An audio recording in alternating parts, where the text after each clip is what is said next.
Hello, hello from wherever you are in the world. I know we had some folks from Europe. We have probably some folks on the East Coast, West Coast as you join in. Um, Tell us hi. Tell us where you're from. Tell us what you're excited about.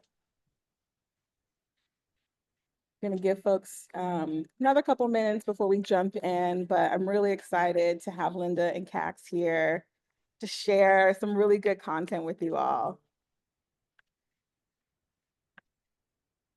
We're really showing up for Women's History Month. So I'm excited. I hope you all are as well. So I am currently in Chicago. Or I would say, I was like, yeah, tell us where you're from. Linda's in New York. Kax is in Barcelona. I love it. Where's everyone else from?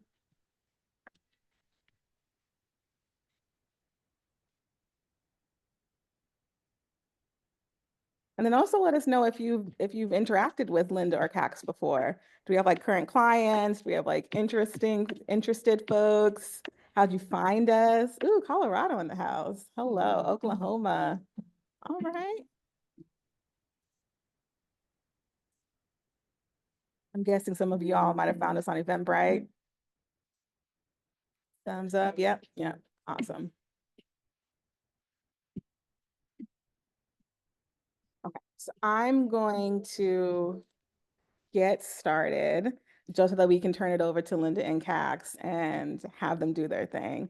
So nice to meet you all. My name is Brittany Canty. I'm the founder and CEO of Insightful with this platform here to kind of bring mentorship as a service to individuals and startups. So essentially, you take surveys, you earn tokens, and then you can exchange those tokens for free one-on-one coaching. Two of our coaches on our platform, Linda and Kax, who you'll hear from today. But it's as simple as like investing 15 minutes, taking these, 1 to 2 minute surveys and getting $250 sessions for free. So I think it's a pretty good deal, but we'd love to hear from you all about it. All right. So this month we are talking about, or I should say, Linda and Kax will be talking about the unwritten rules and those unseen barriers about how to thrive as an other in corporate spaces. And so if you're new to the platform, um, definitely join the platform. Unwritten rules is the invite code, and then you can get an extra 15 tokens once you complete your first survey to kind of fast track your way to your first one-on-one session with Linda, with Kax, again, with anyone else on the platform. Linda is an executive coach. Kax is a product and tech coach. I think she works with engineers, designers, product managers, creatives in general. Um, so yeah, if any of those things, oh, hello, love that current client of Linda's. We love that. We love that show of love. Um, and then you'll also find some additional types of coaches on the platform. But we're here to talk about, hear from Linda and Kax specifically. So before we jump into that, I want to talk to you a little bit about the bingo that you probably heard of, and I'll put the link for the bingo card in the chat in a second. Um, but essentially, everyone will be able to create their custom bingo card and make sure you enter your email address once you sign up for it, because this is how I'll follow up with you after the webinar for any winnings that you have. So 1 card per person, it's honor code here. And then essentially what you'll see on that custom bingo card are just random words, not random words, but words that are associated to the theme of this month's bingo. So then cross off the words as the speakers say them. And then, like I said, we'll follow up with the winners after the webinar. But again, honor code here, please do not prompt the speakers to say specific words. So if you happen to see, let's say resourcefulness on your platform, don't just, in chat be like, hey, how do you think about resourcefulness? Like again, honor code here. So as far as like what can you win, if you have kind of a basic bingo, either a vertical line, a horizontal line, a diagonal line, 25 tokens just off the bat. If you get a double bingo, so then you'll kind of get the X, both diagonal will give you 50 tokens for free. Blackout bingo, so that means you get every cell on the bingo card. You get a free 30-minute session with either Linda or Kax. You just let me know which one that you'd like, and I'll schedule that for you. And then for every question that you ask our speakers during the Q&A session, which should be the second half of the webinar. You'll get an extra 10 tokens per question as well. So there's lots of ways to participate, lots of ways to get some extra tokens. And again, like fast track to that first or second free one-on-one session with these wonderful people. But I will jump out of this, we'll turn it over to Kax so that she can get started. And let me make sure that you and Linda are able to unmute yourselves and jump right in. Unmuted. All right. Usual Zoom questions. Can you hear me? Am I on mute? Is my screen shared? Fantastic. Well, hello everybody. Thanks, Brittany, for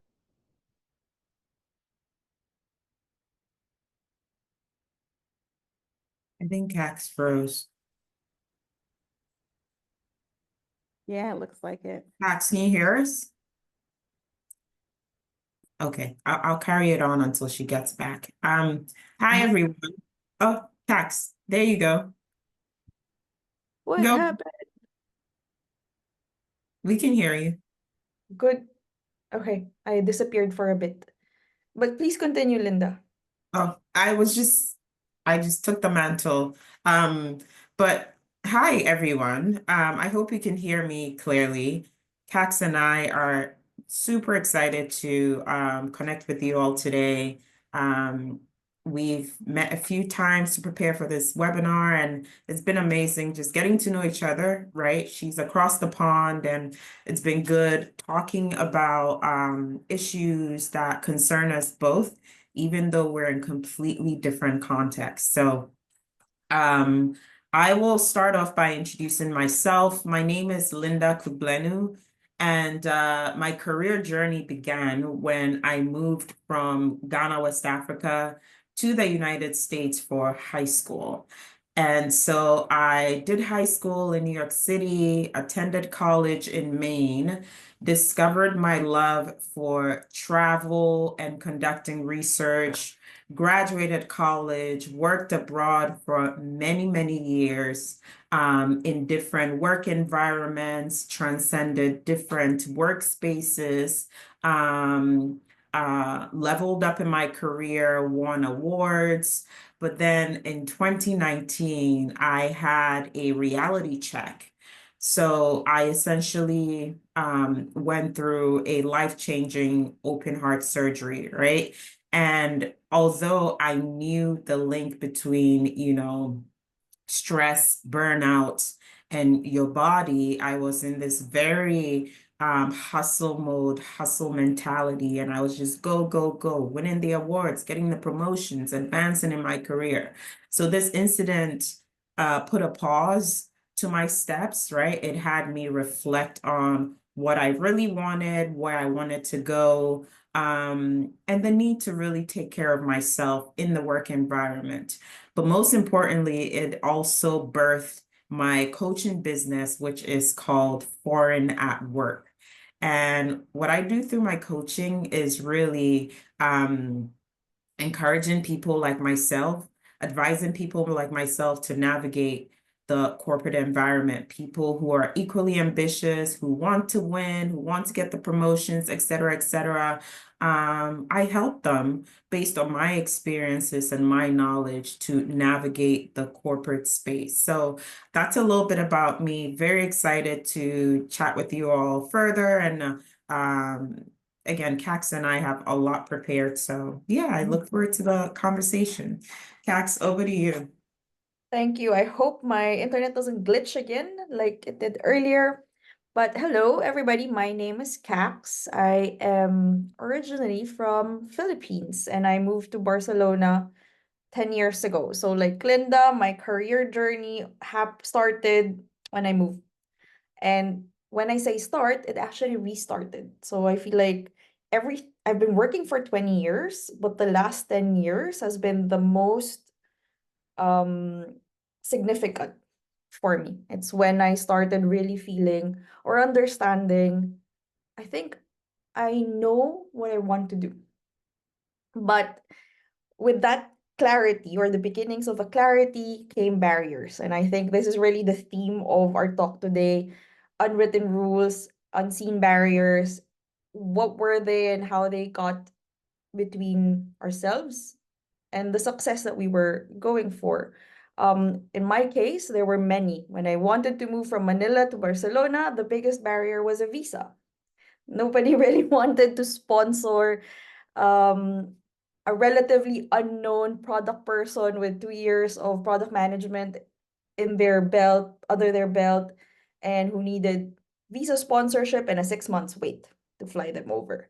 So what was supposed to be an easy transition was a lot of negotiation and a lot of positioning and a lot of um, building relationships just to get myself out of the country. And then great, got past that. Then there were challenges around being under leveled, undervalued, realizing that my peers were 2 levels ahead of me in the job ladder or paid twice more than I was, even though we were doing the exact same thing. How did that happen? I was the barrier. I didn't negotiate. And I kept my mouth shut for a long time because I didn't want to cause trouble that could have an impact on my visa. And then eventually it was being passed over for promotions, for leadership positions, because nobody really realized that I wanted that role. Why? Because there was a lack of intentionality on my part. That was the barrier. I had goals, I didn't communicate them, or they weren't communicated clearly. So there was no support for it. And these are just some of the examples of the stories that we wanted to share in this session. But this is really what propelled me to get to coaching. There are so many rules that nobody talks to us about. What gets shared, especially for product and tech people, are the best practices on how to build products. But nobody teaches us the best practices for how to build our careers. And with that, let's get to it. This is for you, Linda, first. Mm, You're mute. I was on mute there. I was saying, Kax, you talking reminded me of some of the conversations we had in the past few weeks, and also the parallels in our story, which is so interesting to me, right? But we wanted to first start off with the reality of being an other, right? What does it mean to find yourself in a work environment and be othered, so to speak? Again, it's very quiet. People don't necessarily point it out, but you soon feel it, right? Based on how you're treated, and how you experience your workspace. So let's start off with some statistics where in the US, women hold approximately 31% of senior roles, with a notable drop to just under 25% representation at the C-suite level. And less than 10 women of color are in these positions, less than 10. And for context, women of color, women who are non-white, right? And then we kind of drew very similar parallels to Spain, where 45% of women are represented in middle management. So not even in upper management, in middle management, right? And then 27% are CEOs. And guess what? There is no data on women of color available, right? There's an erosion there. There's an invisibility there, which is so unfortunate. So again, speaking to Kax and drawing these parallels and recognizing this is truly a global issue, right? It's not just a US issue, was very jarring to both of us and gave us even more reason to want to be a part of this. So how does being other show up for people at work? Number one, you walk into a space and you're the only one who looks like you, or you're one of two, one of three, or the 2, 3 are the janitors or the cleaners or the, service people, and not necessarily the people who work in the corner offices, right?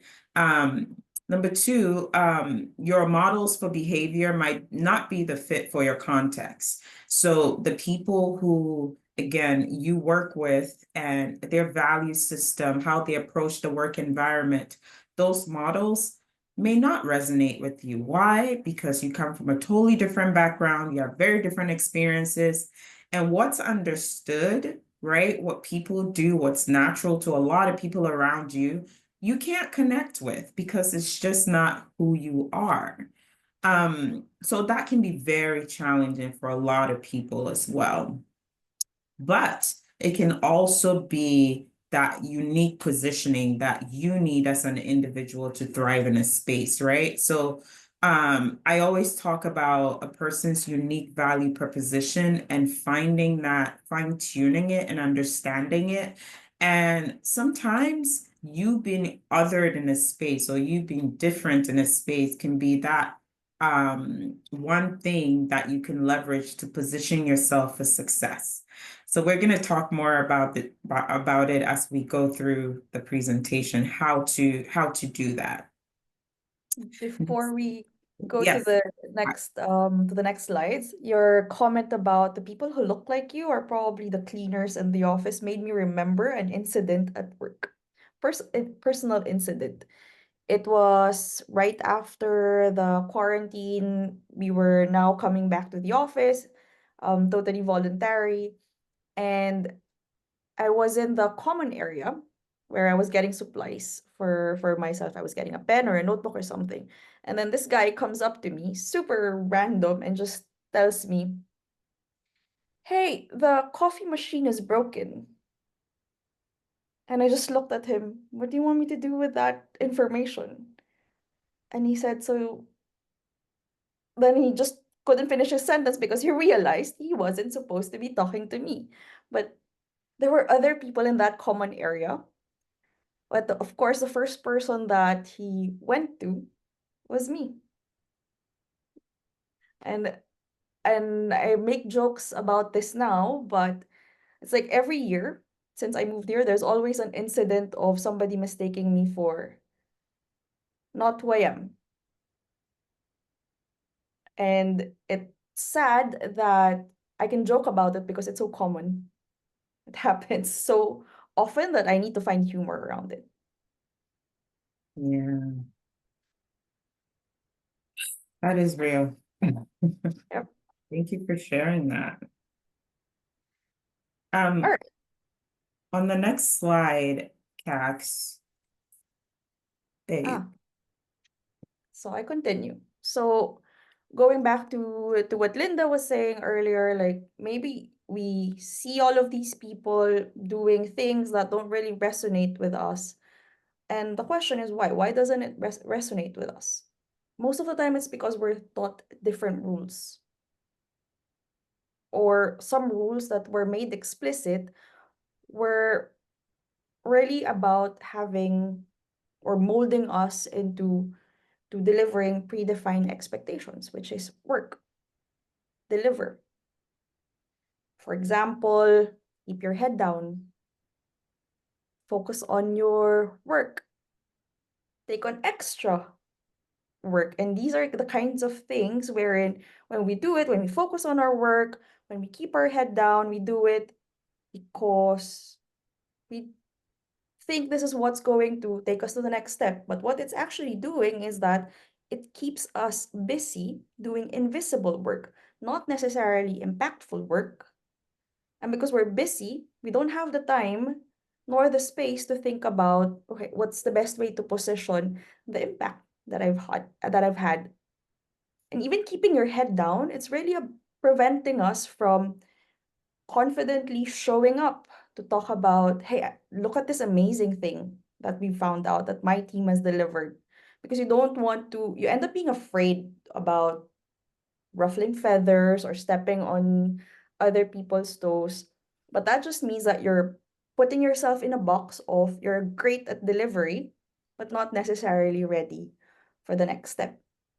And the other rule that we've been taught is avoid politics because it's bad. Because somehow the association that we have with politics is kissing people's asses or manipulative moves to gain influence when it could be just something else, which we'll talk about later. But these are the rules that are common, are taught. Work hard, keep your head down, avoid politics, and maybe eventually, someday, hopefully, you'll get to the next step. When that happens, well, we'll cross our fingers.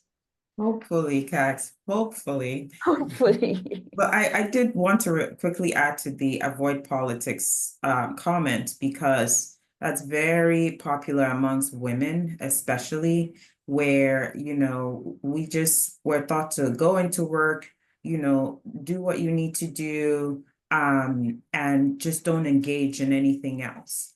There's also this misconception that politics means gossip, right? So Mm. like you're gossiping, you're talking about other people, and you're, just not focused on your work. And while some elements of politics can involve gossiping, it's not the big picture of what work politics are.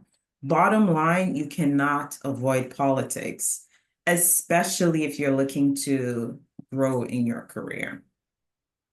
Higher you go up, it's inevitable. Exactly. And so, rules that we've been taught. But then, they're actually a different set of rules, quite the opposite set of rules to get you further. The rules that actually bring you to success. And I'm super happy we're talking about this now because this is finally getting out there. The secret rules that only get by talked about by people who are in the room. And lately I've been noticing that it's now being made public, and I'm so happy about that because then now we all have access to these secret rules that are not so secret anymore. And what are they?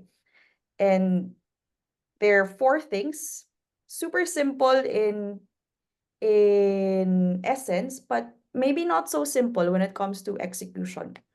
So the first one, it's really about developing executive presence. It's finding mentors and your sponsors. It's building trust to gain influence. And this is actually a great perspective when we want to talk about politics. It doesn't have to be gossip and ass kissing. It's actually really about relationships and trust. So you can gain influence if you don't have it, or expand it if you want to go higher. And lastly, also the opposite of work more, prioritize what really drives impact. Nobody talks about this. You don't get taught these when you onboard in a new company, when you get trained to finally become the new people manager of your team. The HR doesn't share these in your corporate handbook or whatever, but these are the rules. These are how people go up.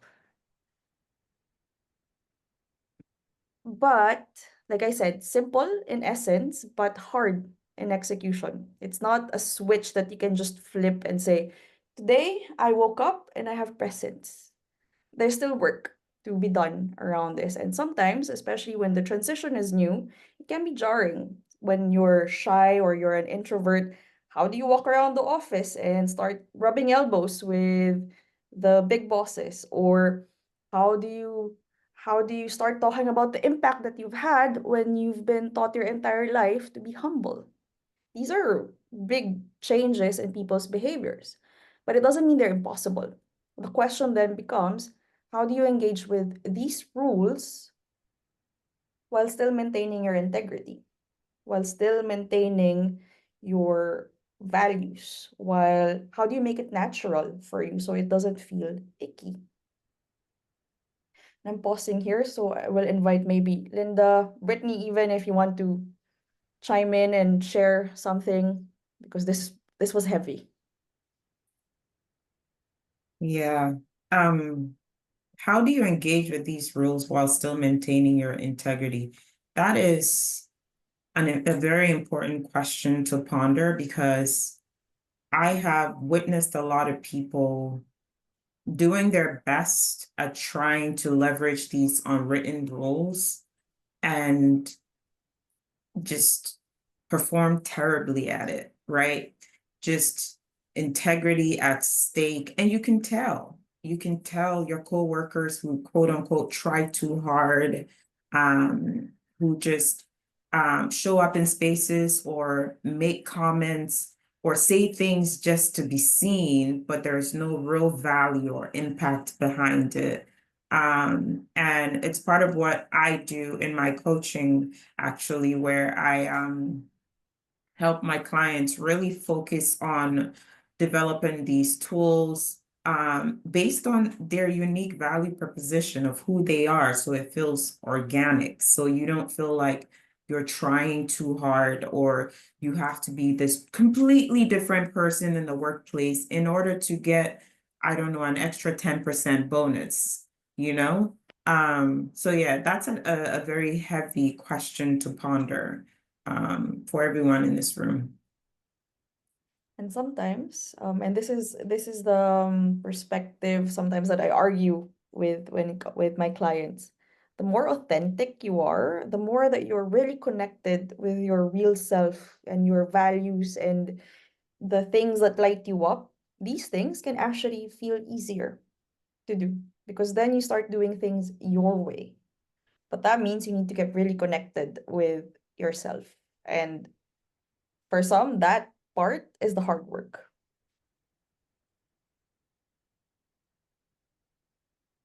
Oop, Linda, I guess. Yes. Okay, so again, that was very heavy what Kax just shared, but when you make the decision to change behavior, it's possible. When you set out intentionality to get from place A to place B, it's possible. And there is power in putting intentionality behind your career growth. And I always describe the work environment as a game. It could be a game of chess, a game of tennis, whatever, whatever kind of game you can visualize for yourself. But the reason why I position it as a game is because with any traditional game at all, there are rules. There are people participating in the game. There are people at different posts in the game. So let's think about tennis or maybe soccer. You know, there are a number of people on the field. There's a goalkeeper.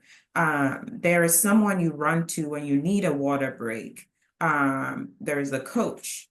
When you have to position yourself and think about your career as such, because then it helps you define your goals right from beginning. Okay, this game is starting. What are my goals for this game, right? Where do I want to go? Is it career growth? Is it a raise? Am I transitioning from one industry to the other? What does that look like? So identifying and defining the goal as people do when playing games is very critical. That's your first and foremost step. And I see a lot of people just running through their careers without any definitive goal. They're just, they just go to go, whatever the day brings, which can be fine, but it doesn't necessarily take you to your desired destination, especially if you don't have a well-defined goal. So that's first and foremost. And then the second is identifying your impacts and strengths, right? Why are you amazing? What are you good at? Every single individual on this call is great at something that, the next person sitting next to you is not as good at.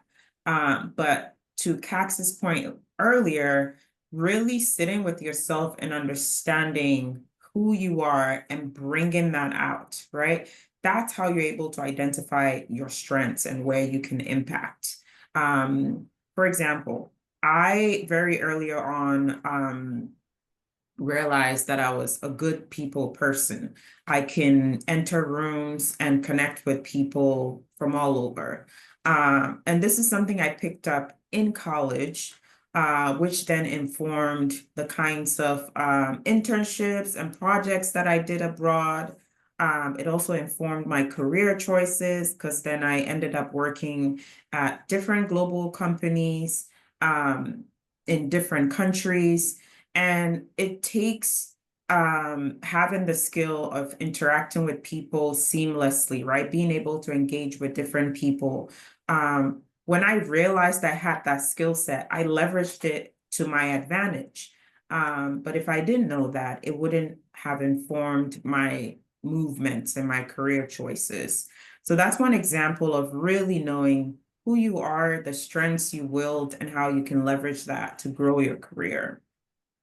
And then the third is getting intentional about your visibility and positioning, right? So again, I can have this amazing strength, or I can be really good at my work. But if no one knows what I do beyond, my manager and maybe two other people on my team, then it doesn't go anywhere. So thinking strategically about, where can I be more visible? Who are the right stakeholders that need to see my work? Like, how do I position myself in a way that people will think about me when they are considering a certain kind of project? So you think through what that looks like in terms of visibility, because that is very critical. I work with people who I know are fantastic at what they do, but I'm like, damn, no one beyond me and two other people know you're great at this, and it's so unfortunate because you see how that kind of impacts their career. So very important to think about how to leverage or how to plan through your visibility. And then fourth is mapping out a support system. The work environment is very difficult. And, I can describe my work environment, which is super corporate, suit and tie. On a daily basis, there's just so much going on. People are moving their various dices, etc. And having a support system, i.e., people you can reach out to with questions, people you can confide in, people you can talk to freely about different things is very critical. So you have the internal support system at work, but also a personal support system at home or in your personal life. That is also very important because it allows you to, bounce ideas off. Just know that you're not crazy and that this game of work and work politics is real. And so having people you can just channel discussions with allow you to reposition yourself and know that, things are possible and that the way you're thinking through things are possible. So these are the four things that we wanted to highlight in terms of when it comes to, intentionally thinking through how to grow your career and get to that next step.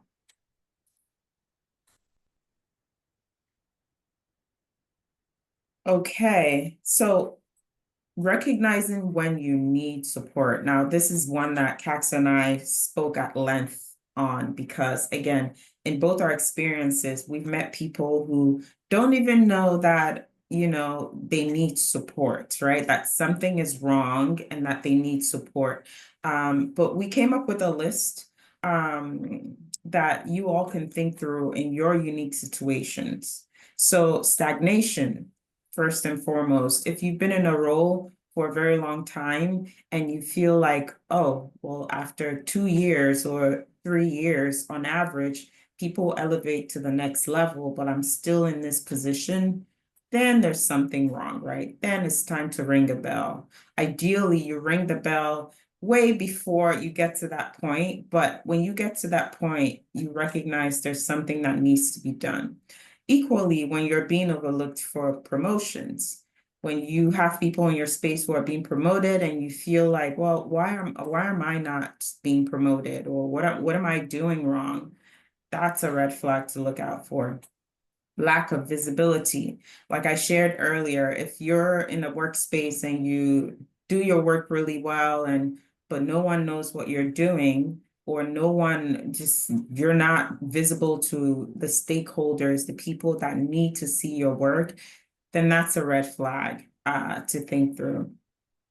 Frustration, you can care less about, the work. You're frustrated on a daily basis. You lack motivation at this point because you're just like, oh, it doesn't even matter anyway, right? When you get to the point where the work doesn't drive you anymore, you're not driven by the work you do, or you don't care to be in the workspace or around your coworkers or contribute to conversations or to discussions, then it's a red flag. It's time to, do something about it. Burning out. Now, this is a huge one for a lot of people. People wait till they reach burnout, where it's like almost very difficult to come back from, right? I was chatting with Kax and Brittany earlier. I shared my personal burnout story where I transitioned into a new role. It was a very competitive work environment. And for the first 2 years, I was go, go, go. I mean, I showed up for everything. I, you know, overperformed. I did every single thing I needed to do. And then one day, as I was working from home, I just literally left my computer, walked into my bedroom, and stayed in bed for 2 days straight. 2 solid days. I didn't leave my bed. I couldn't talk. It just, something happened to my spirit and my system. And that's when I knew I had gone too far. So I'm sure many of you have similar experiences, with burnout, probably showing up in different ways. But, when you get to that point, then it's time to ask for support.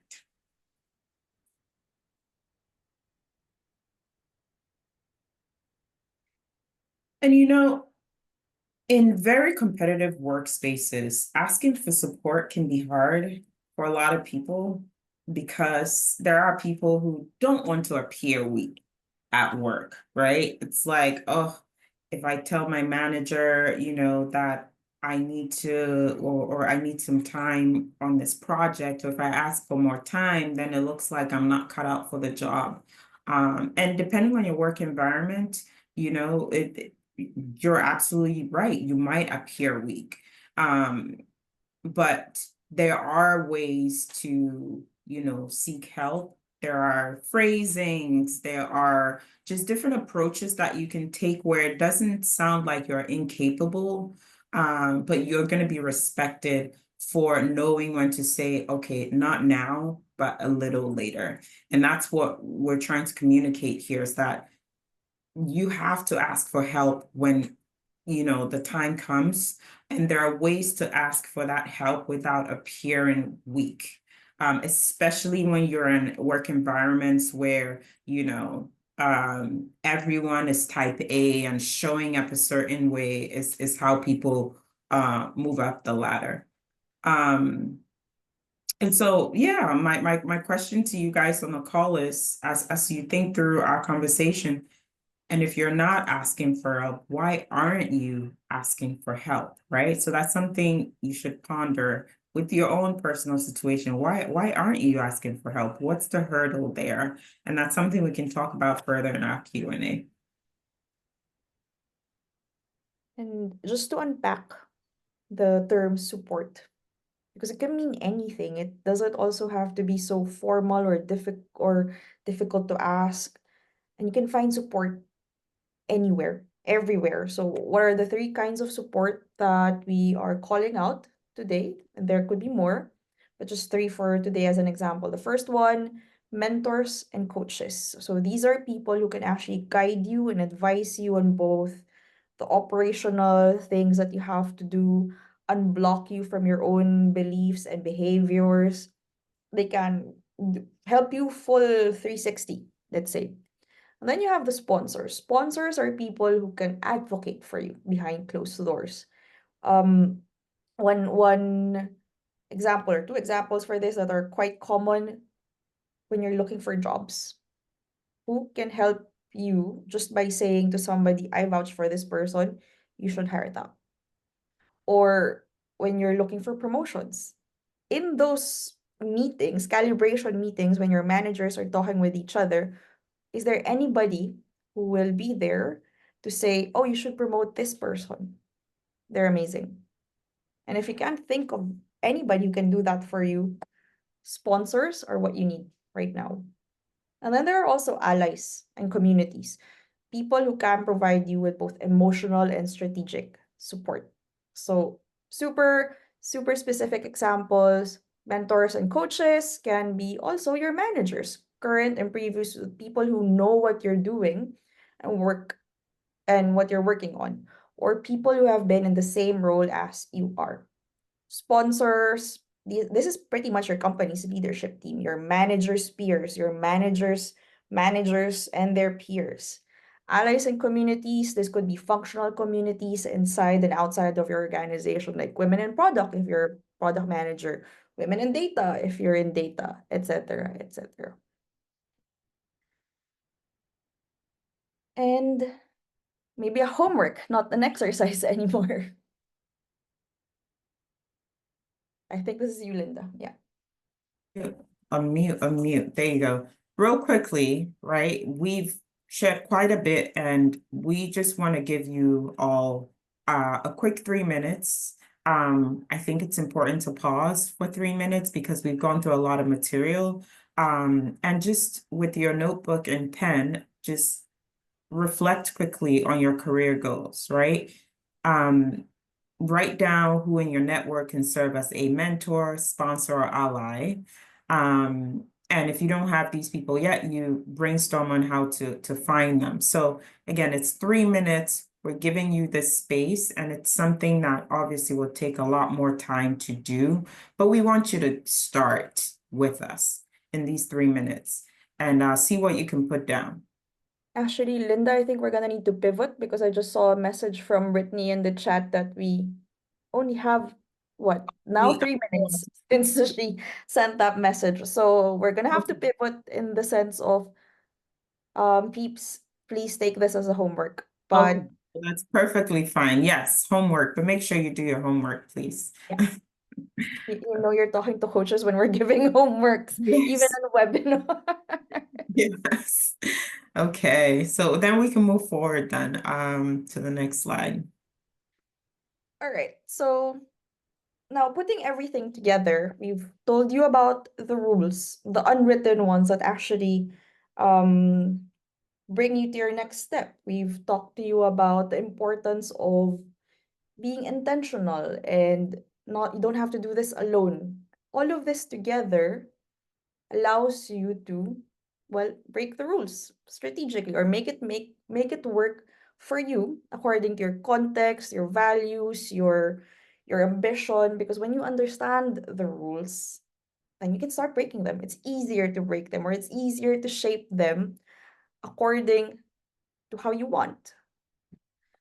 And what are the ways that you can start breaking the rules? Well, you start leveraging storytelling. You own your narrative, use it to your advantage, use it to speak about your impact, use it to showcase the things that you're amazing at, use it to gain influence and gain credibility for your craft. Mastering office politics. When you start understanding the power dynamics and who is making decision, what people care about, what are their motivations, what are they afraid of, then you can start having a more meaningful conversation with people instead of telling them immediately, this is what you need to do, and then walking away disappointed when they say no. Now you can have a conversation that's really about how can we both win. There's also developing executive presence. This is really about showing up with confidence, tailoring your communication that really speaks to the level of where you want to go. Start speaking like a leader. Don't wait until you get there. Master your emotional regulation. Don't get triggered. Don't get upset so easily when people are behaving the way that you don't agree with. That's their problem. You can control how you want to respond to that. Start setting boundaries. You can navigate microaggressions, biases, and learn how to maintain real balance with all of the aspects of your life. I had a coaching call today, which is actually a great example for this. We were talking about one of our stakeholders imposing something on her, maybe wanting her to do something that was outside of her scope. One thing was to say no, which she was able to do. Fantastic. That's already a hard step. But then there was the other part of making it her problem. How can I help her solve this? Should I escalate it to leadership so they can solve it? No, you don't have to. You already said no. This is not your problem. Great if you want to help, but do you even have capacity for it? She doesn't. She doesn't have to either. So that's one way of setting boundaries. You say no, but also make sure that you keep energy for yourself. There's more to life than the work that we do. And lastly, developing your personal brand. Let your authenticity shine. Let your personality shine. You don't have to do things so black and white. When you're full of color instead, then behave in full color. I think Linda, you had a great story around this on how you show your personal brand in a corporate setting. You want to share? I did, yes, sorry, I was on mute. Real quickly, because I know time is not on our side, and I really want to get to the Q&As, so I can hear from our lovely audience here. But when I remember joining a new team, a new work environment, very corporate, everyone wears the black, brown, grays, and I showed up in color, right? And, in the beginning, it was such a, people were like, amazed that I had the nerve to show up so bright. But with time, I owned it, right? I owned who I was, my personality, the vibrancy with the color. And beyond that, I also performed really well. I spoke up in meetings, I asked questions.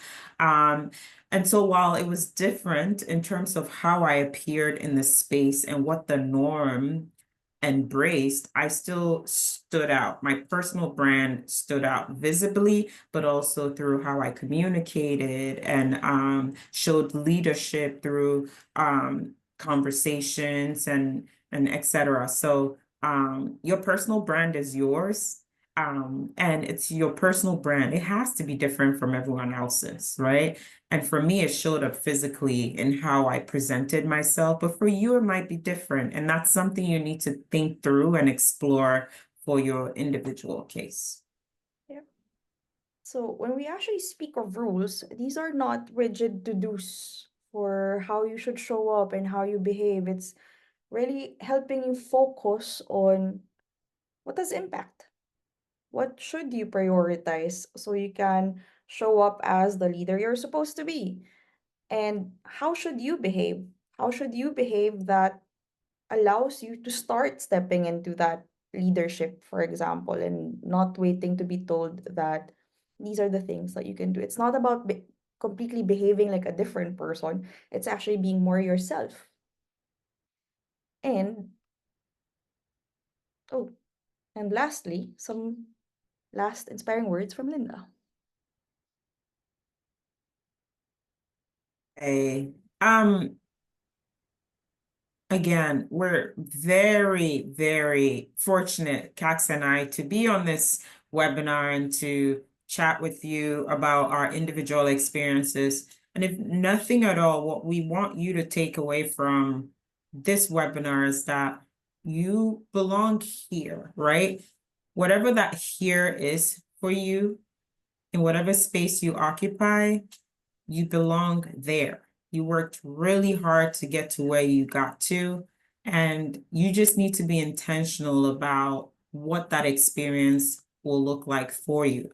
There are things that are out of your control, of course, but there are many things that are in your control, which is what we've outlined throughout this webinar. All right, so the sooner you start building your support system, your networks, creating that gaming strategy that we talked about earlier, the better for you to reach your ultimate goals. All right, and with that, we're going to launch into Q&A because we really want to hear from you all. There's some questions that have already come through in the chat, I see. Yeah, so let's move over to Kax, if you don't mind, stop sharing. I'll pin you and Linda's so we can focus on you two. But we have at least one question in the chat. Is there a way to socialize without trying too hard? I once got told jokingly I had lacked self-awareness when I was trying to socialize. Kax, you want to take this? Sure. I think that there's two things to unpack there. First, is there a way to socialize without, what was that, trying too hard? Yeah. First, I go back to what we were saying earlier. It's really about your authenticity. You show up, you socialize as yourself. And if you're really into, I don't know, music, then you talk about music. I don't think there is such a thing as trying too hard if you're really stepping into your full authenticity, if you're bringing in your personality. Of course, make it appropriate to the context. You don't want to also be distracting the context of where you are or the message that you want to share. If it's a corporate setting, it's a corporate party, make it appropriate. Make appropriate the topics, for example, but still showing your personality. The second part that's important to unpack is the feedback. Honestly, depending on how the feedback was delivered, was it constructive? Was it helpful? Did it give specific example of what lack of awareness was for the person? Sometimes feedback is really just a reflection of another person's preferences and bias. If they were shaped constructively, I would listen and understand, what does this mean? Give me examples so I could actually address it. If it was just, you lack self-awareness, full stop, no explanation, no context, that was not a gift. That was just a criticism. And then you can choose what to do with that. You can ignore it.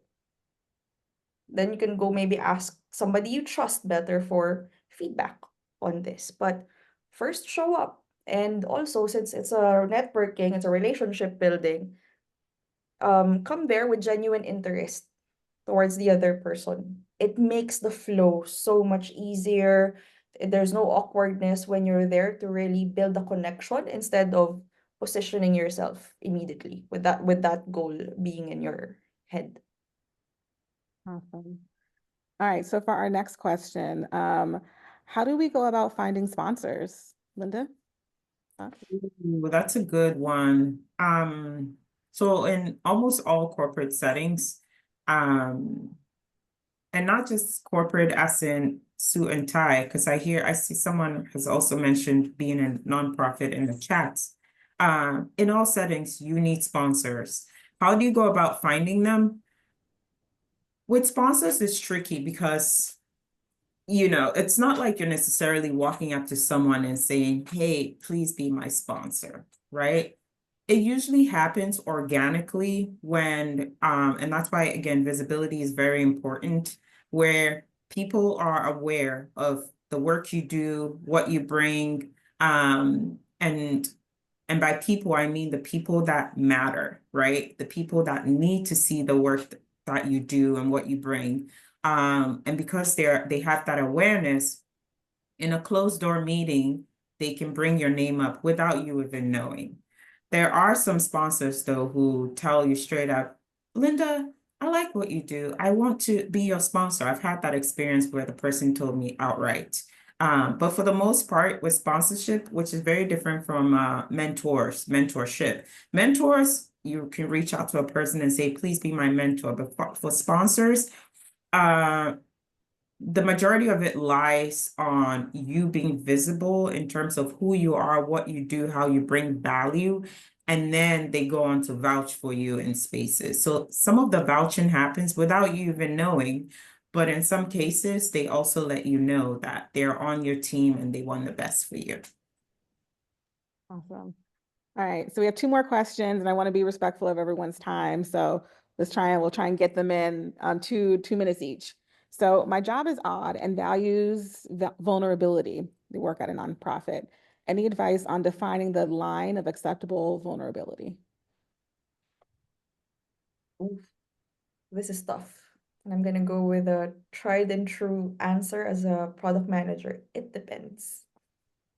I don't think there's a black and white answer to this. It really depends on, well, great that you are working in an organization that values vulnerability. Question for you is, what are you comfortable to share first? Um, at the end, it is still a company, it is still work. There are some things that could also impact other people, or you might not want to share. So start there. Maybe it's okay to share, like, I was late for work because I had a rough night last night. And that's it. Stop there. If you care to share a bit more, try. See if you're okay to share with people that, I don't know, you were sick. Then there's also the experiment part of it. How are people responding? Is it Are they responding negatively? Or are you actually encouraging even the culture of vulnerability, making trust easier to have in the organization? But here, there's also a matter of awareness. See what's going on. So start with yourself. What are you comfortable to share? Experiment in bits and pieces. You don't have to share everything just because everybody else is sharing. That's your boundary as well. And if not, and you want to see where the limits are, experiment with that. But that means having a awareness of what the hell is going on with the people around you when you share this vulnerability. Awesome. And then our last question, any advice on how to navigate nepotism and favoritism in the workplace? Great question, especially for someone who is first gen and a minority. Oh, whoa, Evelyn. Hi, Evelyn. I'm first gen. I'm a minority. I'm an immigrant. I mean, check, check, check, check. I'm a woman. This is a hard one for people like us in the workplace. And what I tell my clients about navigating favoritism and not nepotism at work is it goes back to the importance of building a network and support system. The reality is there's not a lot of us in senior level positions, right? So you don't even see that representation of, what you can potentially become at senior levels. So that's a challenge. And so finding networks, connecting with people who sometimes may not look like you, but they are champions of diversity or they support minority causes. It's important to align yourself with people like that because, for example, if you don't see Black women at your work in higher positions that you can reach out to as mentors or sponsors, but then there is I don't know, a white senior leader that you can tell is very genuine about promoting equity in the workplace, that's someone you can align yourself with. It is hard navigating it, and it's still something that we as a society are working on in the corporate space.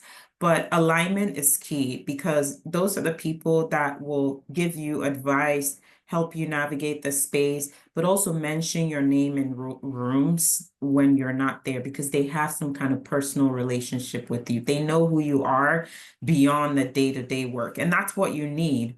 Otherwise, if you're just someone who just does their job, pick their bags, go home, and you're not building those relationships, unfortunately, when opportunities arise, they don't think about you because they just don't know you beyond the day-to-day. So it takes a lot of strategizing, but it's necessary as we've spoken about. And once you do that, you see things start to shift.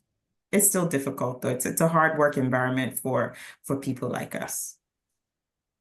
Well, I know we're at time, so I want to thank Kax and Linda again for taking the time, not just to come and talk to us about those unwritten rules, but all the prep work that they put into this. So I hope that you all took away at least one nugget, because there was many nuggets, to help you all navigate the corporate space.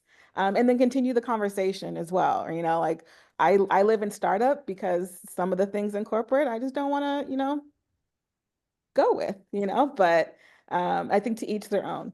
All right. Thank you all for joining again, and keep a lookout for April webinar. It'll be around financial literacy.